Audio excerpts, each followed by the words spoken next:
thank you all so much for joining us for this webinar today. We thought it'd be quite timely, not just prompted by all the articles you may have seen in the news, but by a lot of the work that the BPF has done in the background, and also just understanding some of the implications for institutional investors in build to rent, PBSA, and any other residential and living sectors. So really great to have both Jason Hobday and Bella Zavery join us from 1.1 Dickinson to have a bit of a deep dive into the rental reform bill, some of its implications across the piece, and some of the interesting work that the BPF's been doing. So obviously it's been in the news quite a lot because of a lot of the sort of political wrangling about it. But I think the core details of the bill do remain the same at the moment.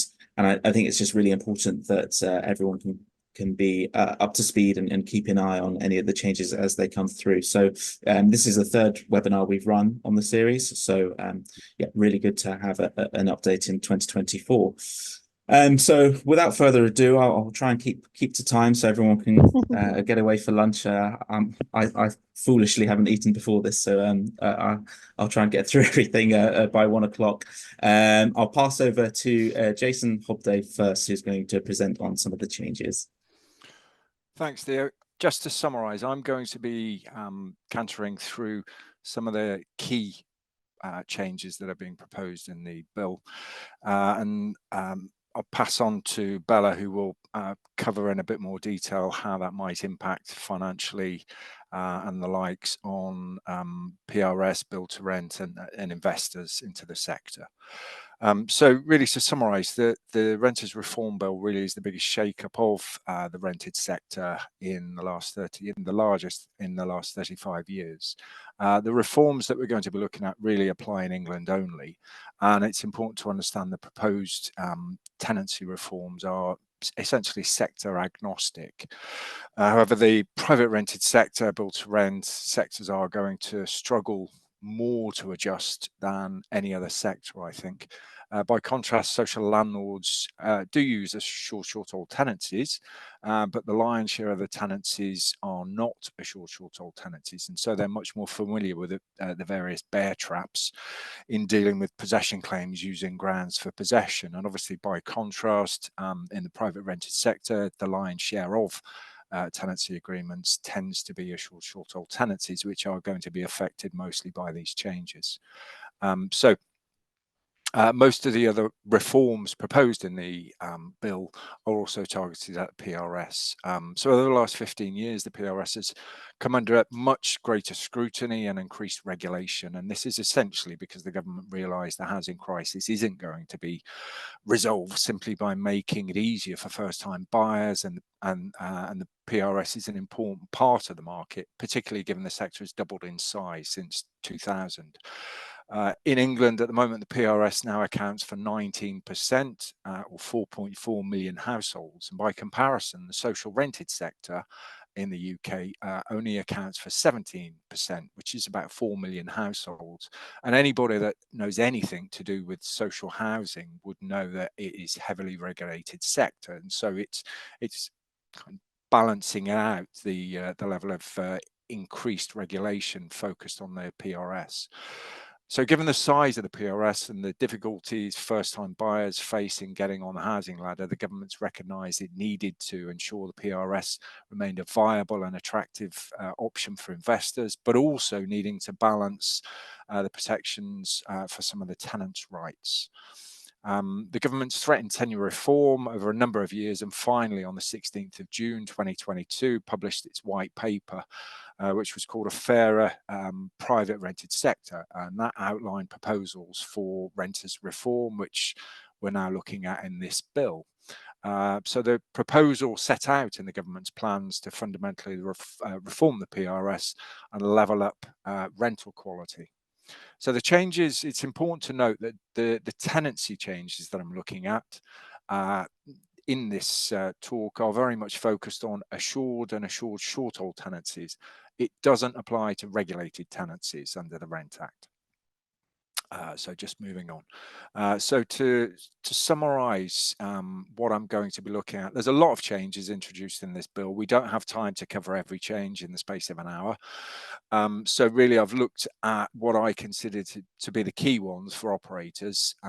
So the most important, obviously, being the end of the no-fault eviction, then extensions to the grounds for possession, ending fixed term tenancies, restricting rent increases, decent home standard in the PRS.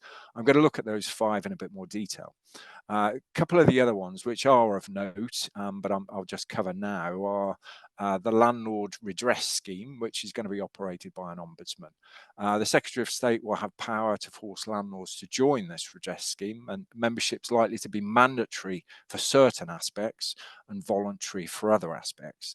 Likely the scheme rules will mean landlords can't market properties for letting until the landlord is a member of the redress scheme, and sanctions for non-compliance will range from fines of between 5,000 and up to 30,000 pound fines, or even criminal prosecution. And the scheme will provide independent investigation of complaints from current tenants, former tenants, and prospective tenants, and relate to decisions that the scheme can make are likely to range from issuing an apology, restorative actions, or compensation. So that will be the outcome potentially. And decisions may also be enforceable as if they were a court order. Then you've got the PRS database, which is a register of private sector landlords and also private rented sector properties, let or to be let under residential tenancies.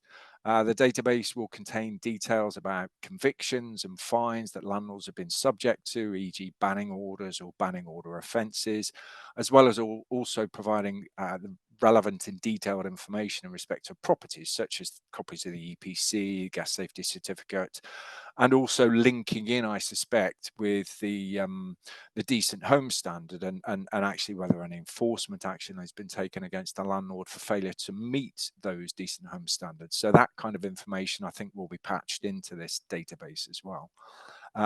Compulsory membership, there will be a fee payable for membership. Active landlords and dwelling entries must be kept up to date, and restrictions on marketing and advertising of letting of dwellings until there is an active landlord and an active dwelling entry on the database.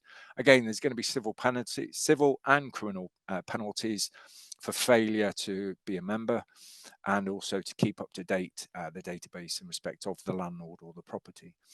And the database will be available to the public, at least in part, and all the property and tenancy information and the documents likely to be held there.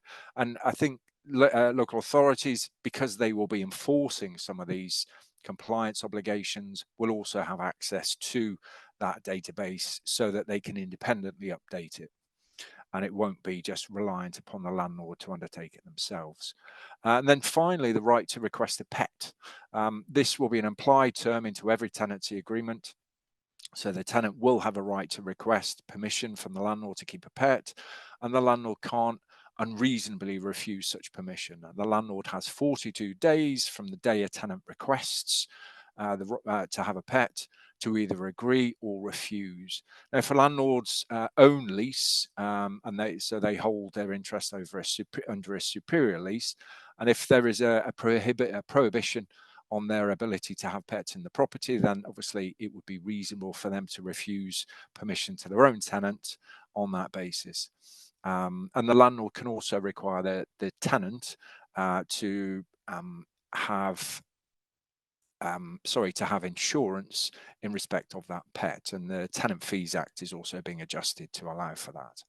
So just moving on, getting into the nuts and bolts of this. So the committee stage was on the 14th of November, and an amended version of the bill was released on the 6th of December. It's now at the report stage, and we anticipate it's likely to be enforced late 2024, early 2025. Changes will apply to all new PRS tenancies granted on or after the commencement date, and in respect of any existing fixed term tenancies that are in place at the point where the new bill comes in.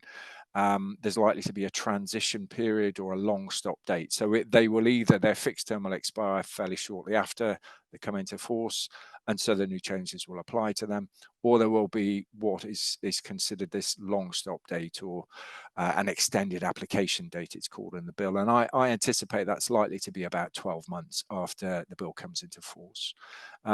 So one point to take away from this is there's also an obligation in the bill on a landlord or their contractor, i.e. a property manager, to provide the tenant with a statement of terms.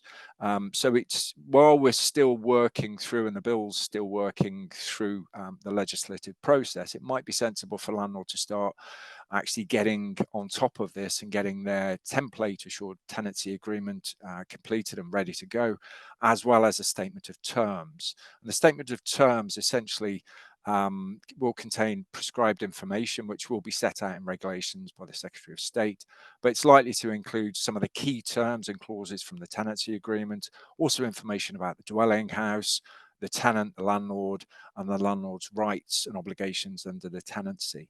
Critically, that statement of terms must also set out the grounds for possession which the landlord will be able to, or seek to, rely upon at some point during the tenancy. And it's likely that if a landlord doesn't contain details about what grounds it might rely upon in that statement of terms, then it might not be able to rely upon them, or there might be enforcement action against the landlord for failing to do that. The statement of terms must also be given to the tenant before the tenancy commences, or at the point on the day the tenancy commences. So failure to do that, again, is likely to mean enforcement action. So getting your template documents ready in advance, I think, is a sensible point to consider here. The biggest, certainly from landlord's perspective, the changes, again, this applies in England only, and it will be the scrapping or abolishment of Section 21. Along with it will go assured short-hold tenancies. So removing the landlord's route to possession via the no-fault ground. As such, a tenancy will only be ended if the tenant ends it, or if the landlord has a valid ground for possession. Currently, a landlord doesn't need to give any reason for wanting to recover possession of the premises let on an AST.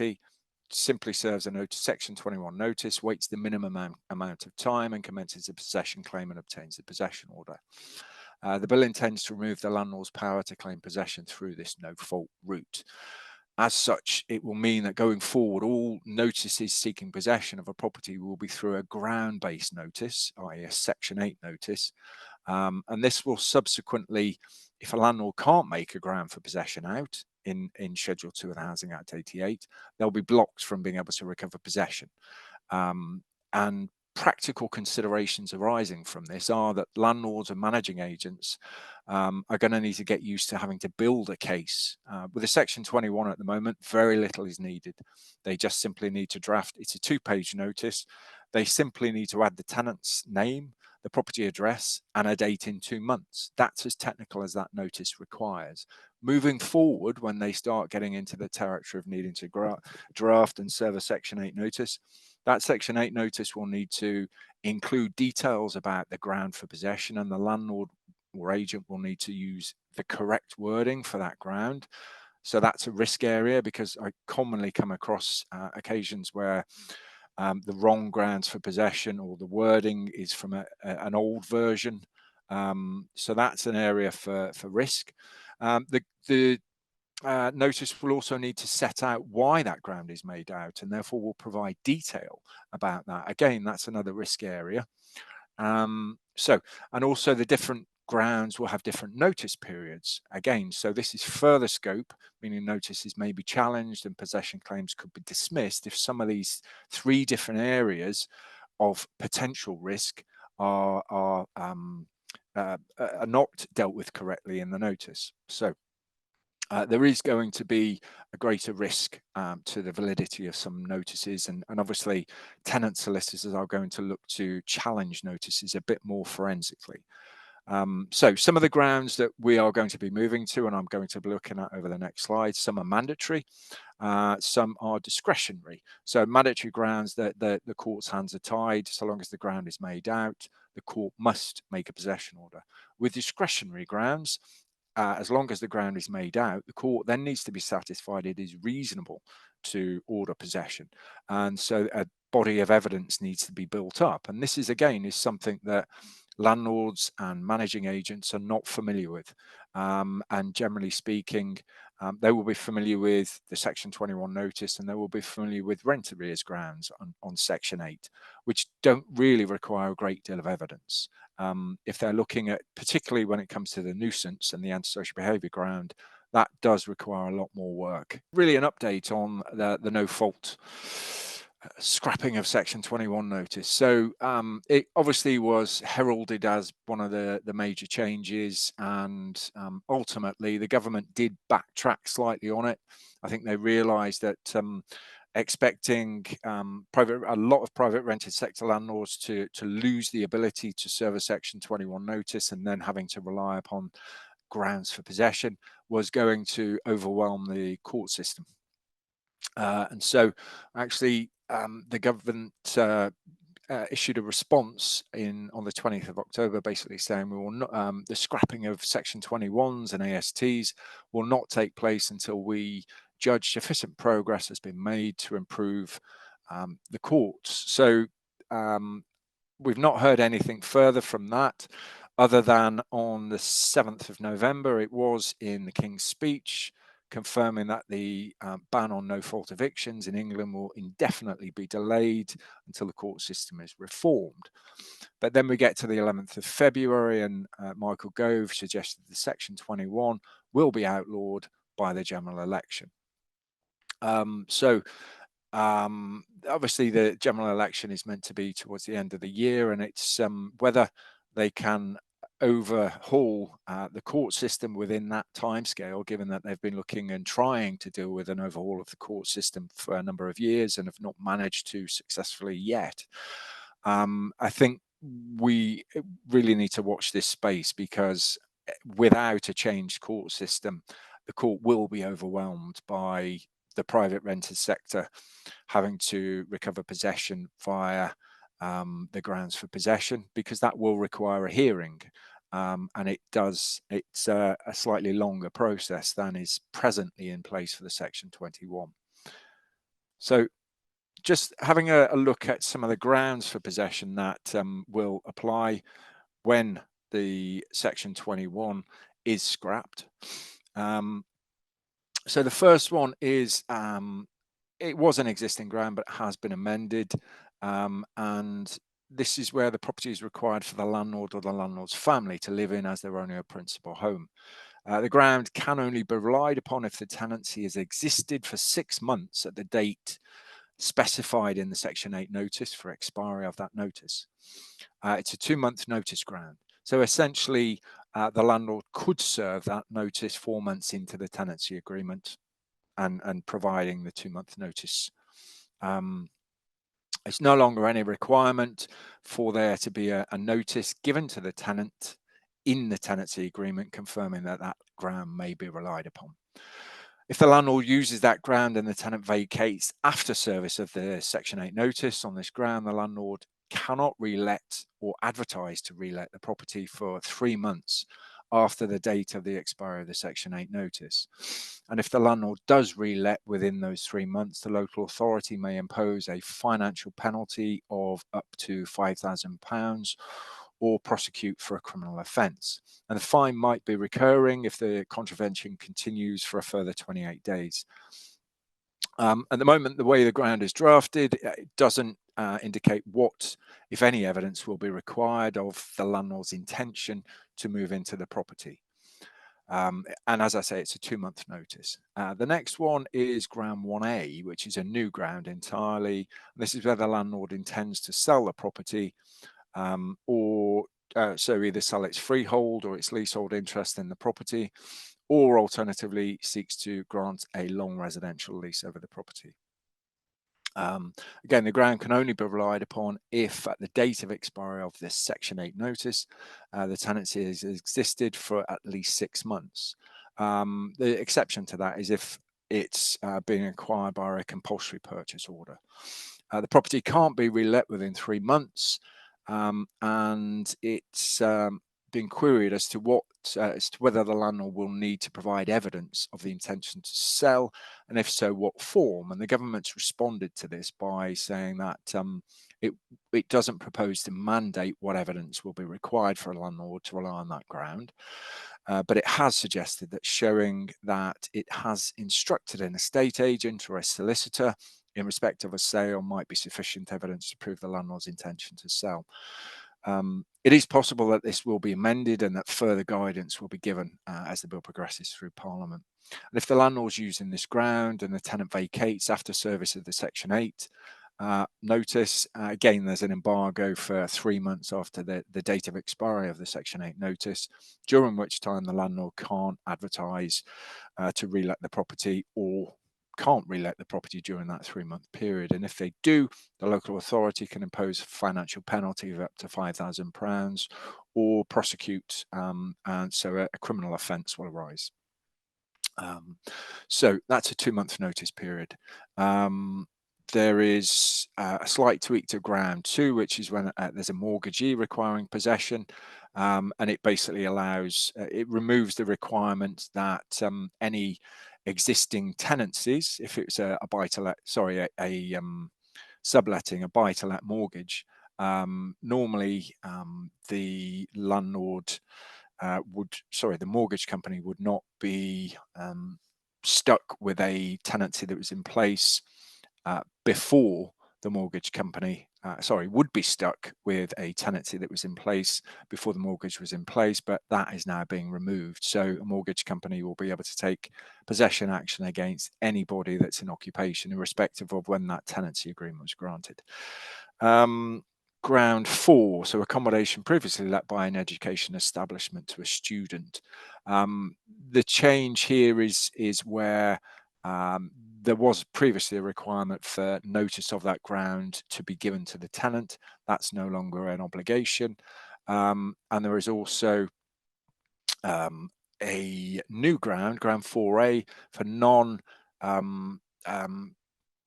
so this is private rented sector student lettings where the property is a HMO. That ground is available now because I think the private element of the student letting market were getting concerned about the impact of not having fixed term tenancies and also not being able to rely upon Section 21. And so there were some tweaks added to this. And so long as the landlord serves a Section 8 notice to expire between the 1st of June and the 30th of September, and the landlord intends to relet the premises to full-time students, then they can rely upon this ground, which is a mandatory ground for possession. So moving on, redevelopment. This was previously a ground only available to social landlords, and so it will be available to PRS. The ground can only be relied upon if at the date of expiry of the Section 8 notice, the tenancy has existed for at least 6 months, or there's a compulsory purchase order in place. So I'm quite short on time. That just looking at some of the other changes. Ground 7A, which is a mandatory antisocial behaviour ground, that was there before. The only change there is that it used to require a 28-day notice in the Section 8 notice. The proposal is to reduce that to immediate notice, but the buy-off is that the court won't be able to make a possession order during the 14 days after service of the notice. Then there's a tweak to ground 8, which is an existing ground where there are either 2 months or 8 weeks worth of arrears.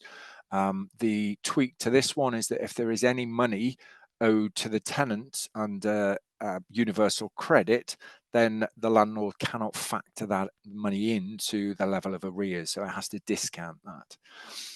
The new ground for rent arrears is ground 8A, and that is where there are repeated arrears. And this is an interesting ground and in my view quite necessary, because we do encounter some savvy tenants in the PRS where a landlord serves a Section 8 on grounds 10, 11, which are the discretionary rent grounds, but also ground 8.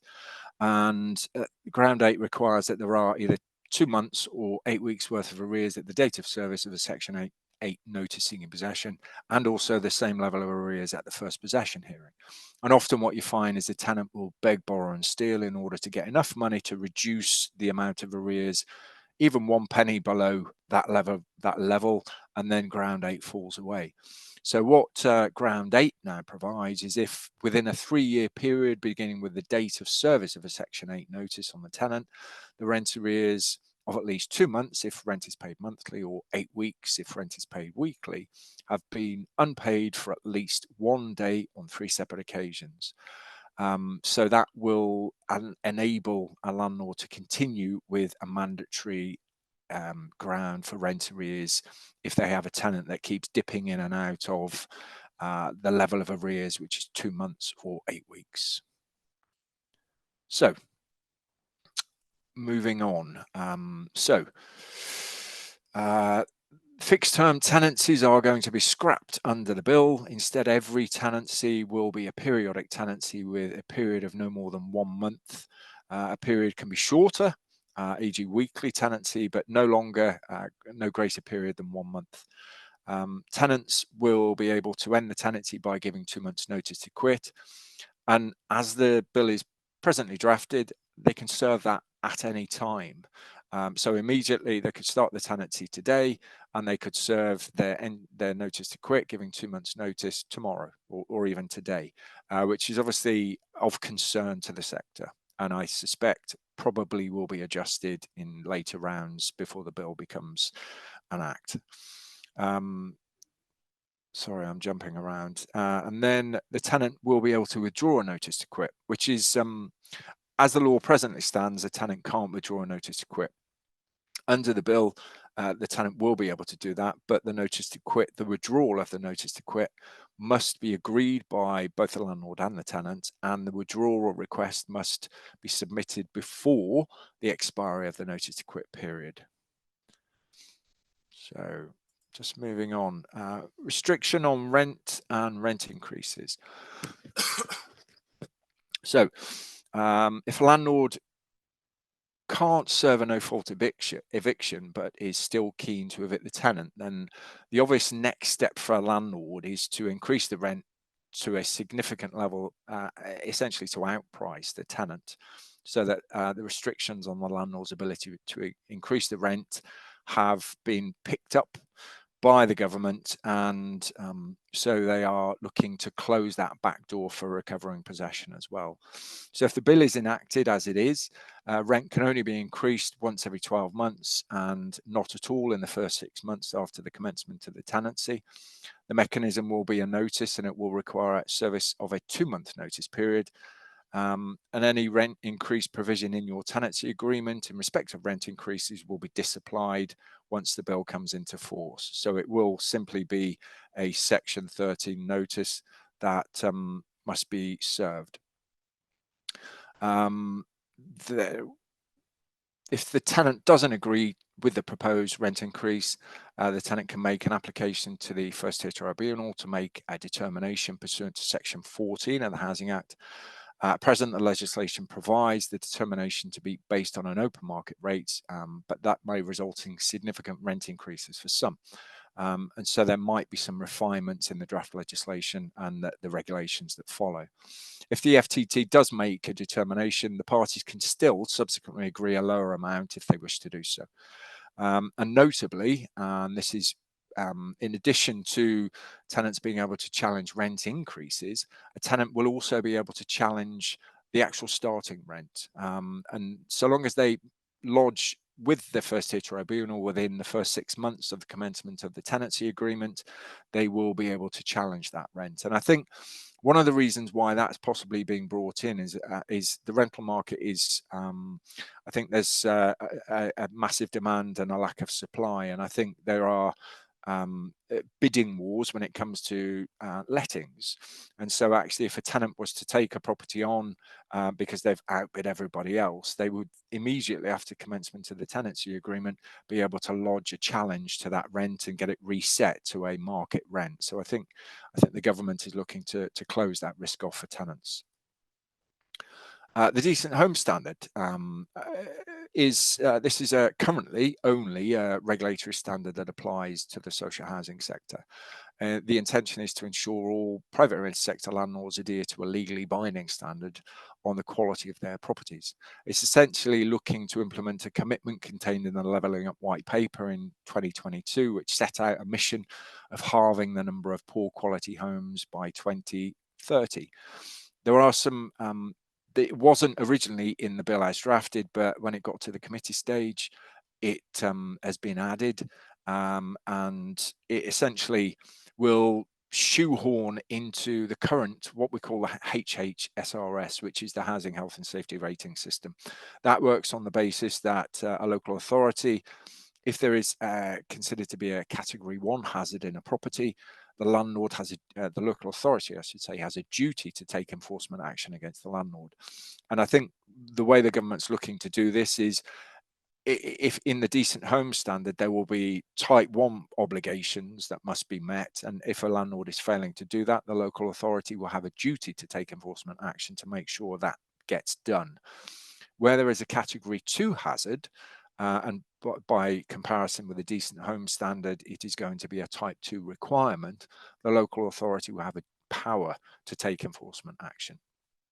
And so I think we'll see much more detail on those regulations once the bill comes into force and the regulations are released. And really, finally, I think some landlords might have thought that with the scrapping of ASTs and Section 21, they can forget about deposit protections and all of the other landlord obligations with EPCs, how to rent guides and gas safety. Certainly in respect of deposit protection, you will still need to be protecting deposits and serving deposit prescribed information on tenants within 30 days of receipt of that deposit from them. And essentially what's happened is within the bill, other than with the mandatory ASB ground and ground 14, which is the discretionary ASB ground, with all of the other grounds, the court will not be permitted to grant a possession order unless the deposit has been protected and the prescribed information has been served on the tenant within 30 days. So they're locking back in the requirement to deal with the deposits. As presently drafted, it doesn't seem that the other things like the EPC, the gas safety certificate, and the HOSIA rent guide, which were relevant to the validity of a Section 21 notice, that hasn't followed through into the bill and the landlord's ability to commence possession claims. So I think that possibly might be changed further. So I think that covers my part. So I'm going to now hand back to Theo and stop sharing my slides. Thanks, Jason. That's really helpful and very, very comprehensive, and really useful to see a view from across the piece. So I think good time now to pass over to Bella, who can do a bit of a dive in terms of the impacts on our more institutional side. So I'll just pass to Bella now. Thanks, Theo. Thank you, everybody. I'm going to just share my slides. Just bear with me one moment. So I'm going to do this as a bit of a whistle-stop tour, I'm afraid, because I'm conscious of the time. So just run through a few key principles which might be relevant from a build-to-rent perspective. Obviously, happy to connect with people if they've got more questions afterwards. So just talking about some of the things that sorry, we haven't got your slides up just yet, Bella. Are they not showing? Bear with me one just moment. Let me just try them again. Can you see them now? I can't on my end. I don't. Oh, there we go. I think it's that's working. Perfect. Excellent. Yeah, okay. All good. All right. Sorry about that. Okay, so just going to touch on some of the things that Jason's already mentioned. Really just pulling the threads together. The loss of assured short-hold tenancies and the ability now to not have fixed-term tenancies has an impact to all build-to-rent operators and investors, because potentially it introduces uncertainty into a system which really needs to work quite fluidly. The basic principle of build to rent is that it's not a short-term measure. It's intended to be a lifestyle choice. It's not intended to create a transit system. You can have people who occupy build to rent units for a lifetime, or at least for an extended period of time. The loss of the fixed term creates uncertainty for the tenant as well, and as well as the landlord, because arguably from a landlord's perspective, a tenant could serve notice, 2 months notice, and potentially be vacating. And that causes a massive issue from a landlord's perspective, because you have then got a potential for something like rental voids arising. In that particular situation, you have gone through a pretty arduous process to get the tenant in situ in the first place. They could arguably leave after a very short period of time. That means there is a risk of units being kept vacant, could be left open with no rental income coming in. That causes difficulty to assess what services need to be provided, what facilities you need to be servicing, what returns you're going to be receiving from a rental perspective, what you can give assurances by way of assurances to your funders. So that's something that's going to be potentially a challenge, and it's something that's going to need a bit of time to think through. Just continuing on this theme, there is also the fact that actually, if you've got tenants which could be evicted on, can no longer be evicted on a no-fault basis, that arguably means you're going to have to potentially go through a court procedure every single time you want to ask a tenant to leave. The whole build to rent in particular experience is based around the concept that actually you're providing a lifestyle choice, which means people are moving into build to rent units on the basis that they're going to be having access to the best specification of furniture, there's a good experience in place, they're going to meet like-minded people. So if there's an issue or a challenge to that, then that's going to cause a problem with recruiting tenants. And actually, once you've got tenants in, it's harder to get rid of them. You can obviously apply to court, but can the courts deal with it and in a quick and swift manner? So there is potentially an ongoing problem and challenge there for everybody who is running a build to rent business to actually understand how they're going to make it serviceable for their tenants. We've also got the challenge of rent reviews. Now, arguably, if you've got a situation where you can change the rent in between the residential tenancies circulating, then actually from that perspective, once a tenant leaves, you can fix the rent anew and wait for a new tenant to come in. And I guess that's what you'd be relying on. Otherwise, potentially, as a landlord, you'd have to serve notice on the tenant. The tenant then has to either agree. If he doesn't agree, he's got the ability to refer the matter to the first tier tribunal. There's already inherent cost implications to that. You can't automatically increase the rent. It's not enforceable. So actually, from a practical perspective, a notice would have to be served. That takes time, that takes cost. You don't actually know if it's going to be agreed. There will arguably be some timescales within which that has to be managed. So actually, it becomes a lot more difficult to actually increase rents to reflect what would be market standards potentially. And if the tenant doesn't like it, he can refer things to the first tier tribunal. That causes an inherent problem with the way some of the businesses are run, because actually you can't be reflective of market standards. And arguably, if your rent goes up, there's nothing stopping somebody from serving notice and moving to another unit on very short notice.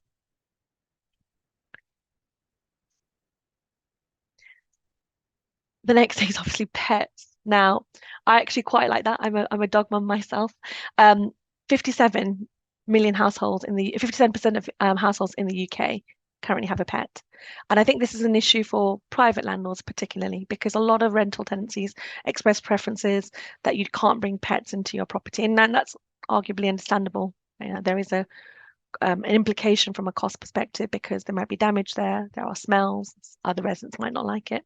But I think this is something that build to rent is already moving forward into. And actually, from our perspective, from the sector perspective, pets are something that's actually already being accommodated. More and more schemes are popping up where they are pet friendly, they are pet centric. Last year, more than 50% of the schemes that were bought in actually allowed pets to come in. So I think from that perspective, we're probably a little bit ahead of the curve already.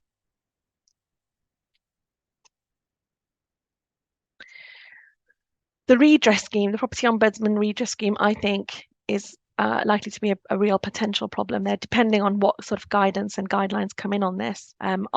Is it a question that a tenant can raise a dispute without going through the process of going through the actual landlord's own redress scheme, or is it actually that there is possibility there that a tenant could effectively refer everything just because they're unhappy with the way they've been managed to the property ombudsman?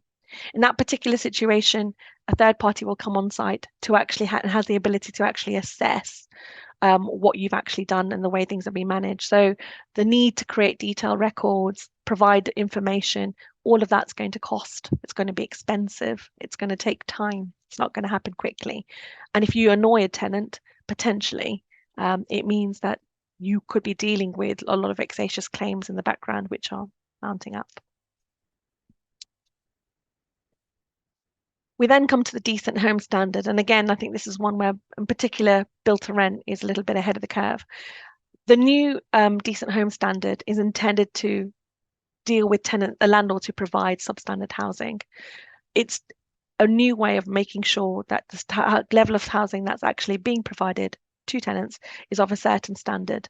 There is a challenge, particularly for private landlords, private tenants, where effectively they might feel that actually they can't raise a complaint or say something to the landlord about something that needs to be repaired, or that they'd have lodged a complaint and something needs to be attended to and it hasn't been. And I guess from a private landlord perspective, there's no real incentive to get this resolved. There is when the bill comes into play, because actually, if you don't comply and you don't provide a certain level of a standard of housing, then actually there's a huge problem, and you may not be able to. You may face sanctions and also not be able to let the property. I think that's more of a problem for private landlords rather than build to rent. The focus for a build to rent landlords is already quite heavily on providing a high specification, and so there is actually more of an issue there, private landlords, than for build to rent providers. There is, however, one quirk to that, and that is what happens if the level of tenants that are occupying the units are increasing. At the moment, when somebody moves into a build to rent scheme, they move into really nice furnishings, really nice specification.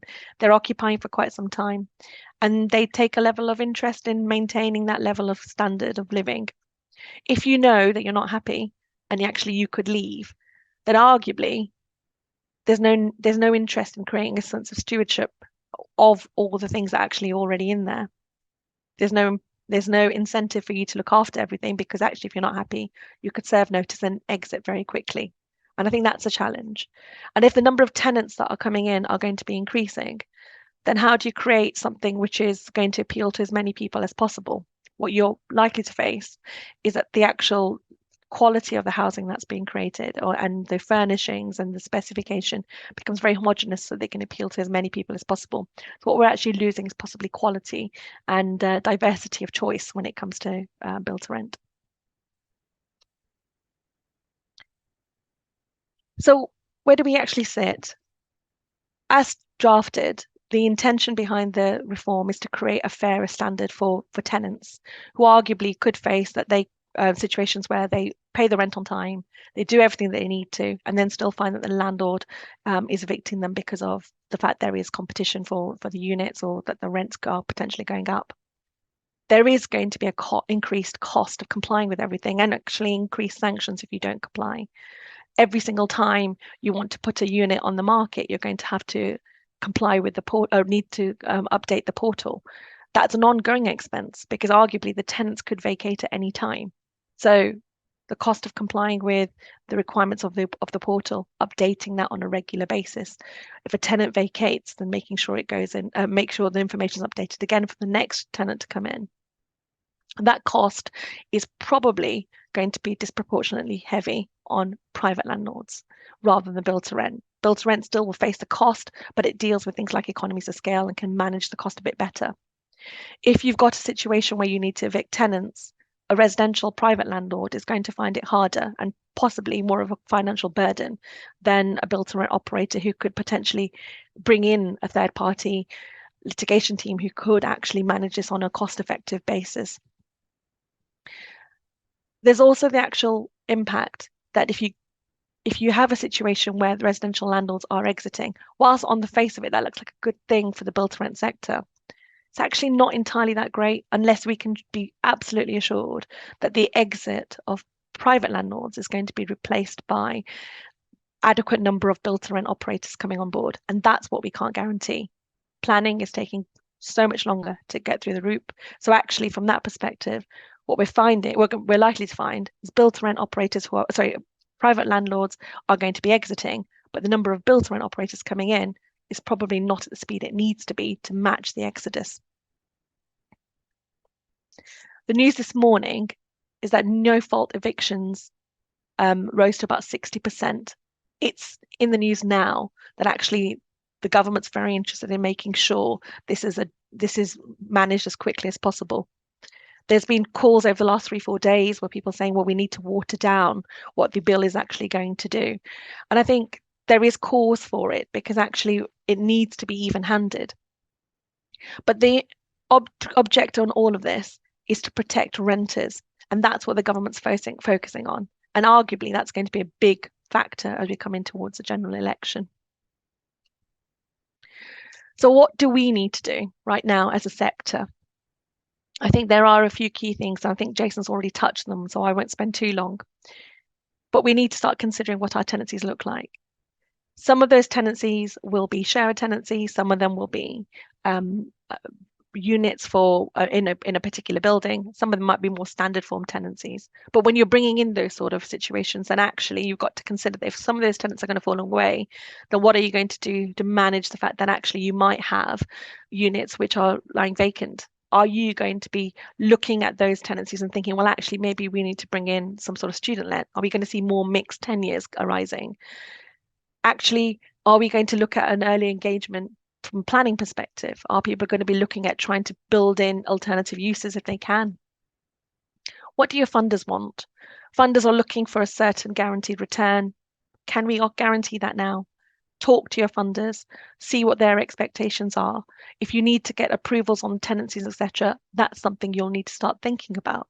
Obviously, we can't do that now because we don't know what's going to happen. But when it does, that's something that you're going to have to do fairly quickly.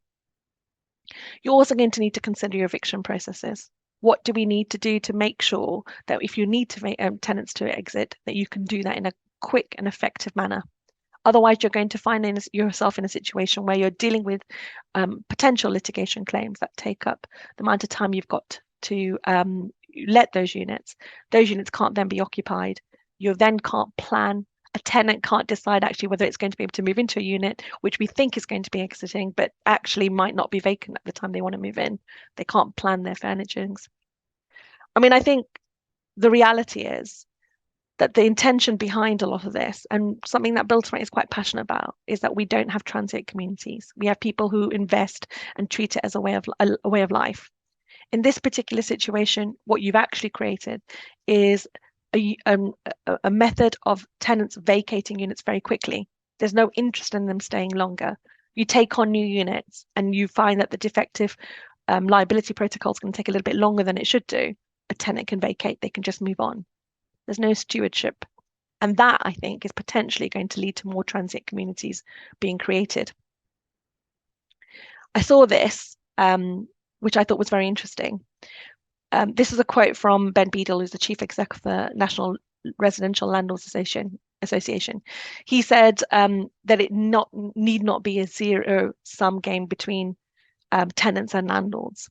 And I think if the correct procedures are not put in place, and enough thought isn't given to all of this, and so it's not treated purely as an election matter, then I think that's right.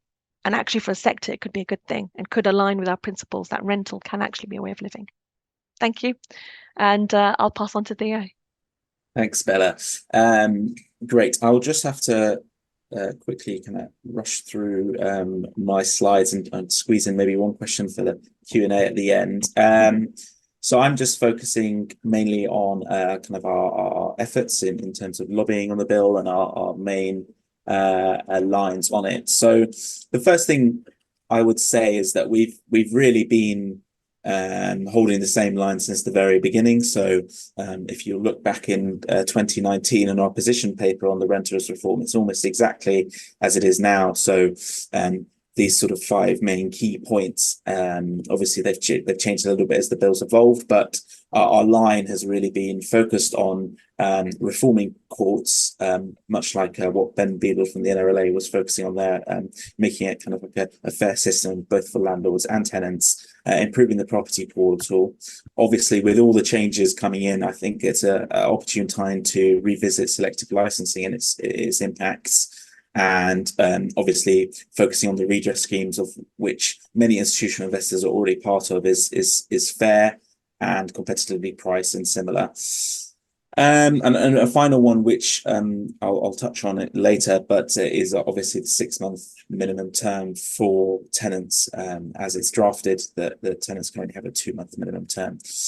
So there are a lot of amendments that you'll have seen in the press. So there's sort of 9, I'd say, industry amendments. Some the BPF is focused on, some have kind of come from sort of backbenchers themselves, and some are other groups such as the NRLA and different lobby groups. The key things that we're focused on are the 6 months notice to quit. So that's essentially tenants will be need to stay in the property for 4 months with a 2 months notice, so a total of 6 months. So that's a really important thing for build to rent. As Bella and Jason touched on, the issue of transient communities, the issue of changing the risk profile, and fundamentally, I think going against what the government's trying to achieve with the bill, which is better, longer, and places that people actually call home rather than short-term lets. Another amendment is focusing on that court form and making sure we get that right before Section 21 comes in and really overwhelms the courts, and a little bit of an amendment around expanding the evidence that's allowed to be used for ASB grounds.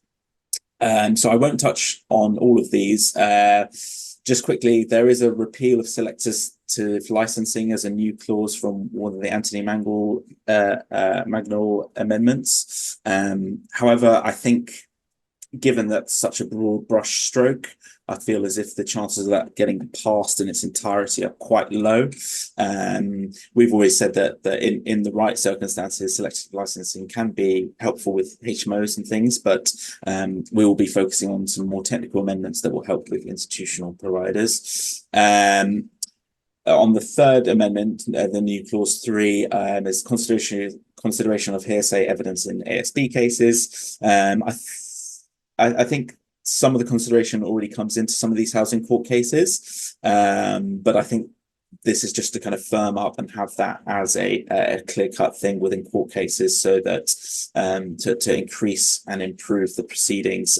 Because right now, obviously, the bar for proving it is almost like a criminal conviction as it is. So obviously, proving that can be very difficult to secure an antisocial eviction. I won't spend any more time on the 6 months amendment, but that's one that we've been working to secure, and it's a major amendment for us. So we're really pleased to see that brought forward, and it's one of the things a lot of our members have been mainlining on. I will focus on the next one, which is around the redress scheme. So a lot of our members are already part of voluntary ombudsman and redress schemes, and there's a new amendment to say that if you are part of the alternative redress, that you would be exempt from that. I personally don't think kind of merging and making a central PRS ombudsman is a particularly bad thing, rather than having kind of lots of multiple schemes. But again, we're focusing on making sure that it's fairly priced and not too burdensome. There's some other amendments there that are kind of more focused on the technical side. So we're working in the Lords to bring these through. That's where we kind of get more space for debate on these kind of technical issues. So that's to do with, all three are to do with selective licensing. So a funny quirk in the law that if you have a transfer of a license, so if someone leaves from a company, such as a build to rent provider, you'd have to reapply to the license and have all the same costs. So that's just about being able to transfer licenses between staff members and organizations to reduce those issues. there's an amendment around bringing in sort of block license discounts and simplifying the application process for multiple units, and we've got some wording around that. There's also a funny quirk around if a local authority is struggling to get the licensing sorted and applied in time, technically you would be liable for rent repayment orders and challenges from tenants during that process. So it's just about ensuring that if it's due to delays in licensing from local authorities, that you won't be on the hook for those rent repayment orders. Just a quick touch on PBSA. I know there's been quite a lot of interest in this. I mean, from the very start, government's been quite clear in the white paper that the PBSA sector would be excluded, provided they signed up to the ANAC Unipol codes. The exemption mechanism, I think, it's not clear that it's within the bill, but obviously in conversations with government that will be brought through in secondary legislation, as that will need to go through changes to Schedule 1 of the Housing Act. There's still some difficult areas for street student lets with some technicalities that are being worked through there. But the main headline is the government is looking to attempt to exclude student lets from the same proposals. I won't get into too much detail there, as it's not super applicable to most of our members. I'll skip the engagement and just look forward a little bit in the time we've got left, just for what it might look like if we do, if it does fall through and go through to Labour. So I think the main message is that rental reform isn't going away, whatever party gets in charge or whatever the next parliament looks like. I think there will be fundamental changes, and Labour's proposed amendments kind of show the shape of their policy. The main thrust of rental reform is very similar cross-party. So it's mainly a focus on ending Section 21. The only sort of changes that Labour has suggested, they do go a bit further in protecting tenants. There's some hardship tests, there's some closing of some of the loopholes that will mainly focus on the wider PRS rather than institutional. But there are obvious kind of concerns about the uncertainty that would bring, say, if we had to have a whole new bill in the next parliament. And I think just issues around how long this has been dragging on, just really doesn't improve investor confidence and does impact the sector. So just definite concerns about how that might shift. I'll wrap up there so we have time for just a couple of questions. And I can obviously send around those slides with more detail, and please do feel free to reach out to myself and the team at Womble Bond Dickinson.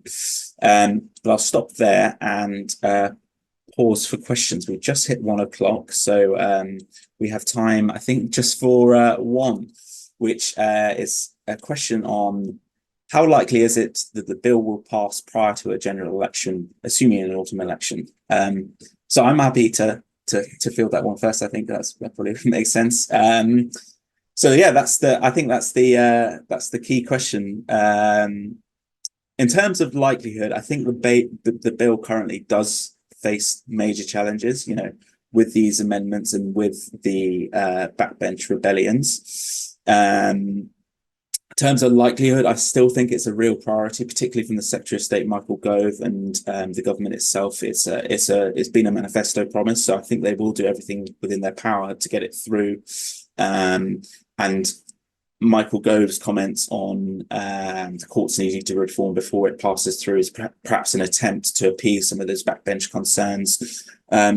So my bet would be, hopefully, I think it still would go through, and with some of those red line amendments that we've highlighted being changed to the bill. But obviously still a lot of uncertainty around that.